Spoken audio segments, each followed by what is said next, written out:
আজকে রেডি করে নিয়েছি কাঁচকলার চিপস রেসিপি। এটা কিন্তু খেতে অসাধারণ লাগে, অতি অবশ্যই বাড়িতে এইভাবে ট্রাই করবে। কতটা মচমচে হয়েছে, খেতেও কিন্তু এটা অসাধারণ হয়েছে। প্রথমে আমি কাঁচকলাগুলোকে ছাড়িয়ে নেব, ছাড়িয়ে নিয়ে গোল গোল করে কেটে নেব।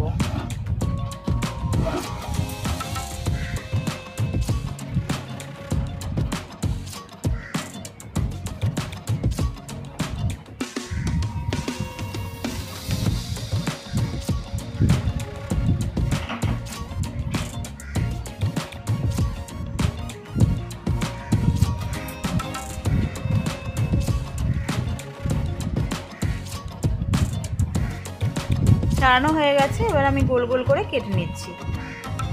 এগুলোকে এবারে অল্প নুন দিয়ে জলের মধ্যে ভিজিয়ে রেখে দেব।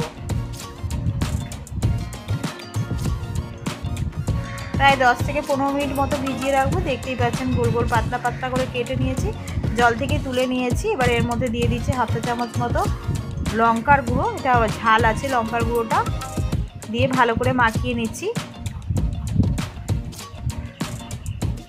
আর এর মধ্যে দিয়ে দিচ্ছি অল্প পরিমাণে লবণ, দিয়ে ভালো করে মাখিয়ে নিচ্ছি।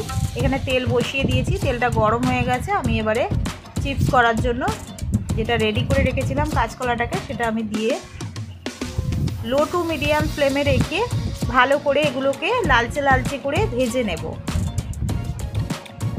কড়াতে যখন নাড়াচাড়া করবেন তখনই বুঝতে পারবেন কতটা মচমচে হয়েছে, শব্দ হবে। তো এটা প্রায় রেডি হয়ে গেছে, আমি তুলে নিচ্ছি। এবারে এর মধ্যে আমি চাট মশলা মিশিয়ে নেব, মিশিয়ে নিলেই রেডি হয়ে যাবে কাঁচকলার চিপস রেসিপি। এইভাবে বাড়িতে ট্রাই করবেন, খেতে কিন্তু অসাধারণ লাগবে। দেখুন কতটা মচমচে হয়েছে।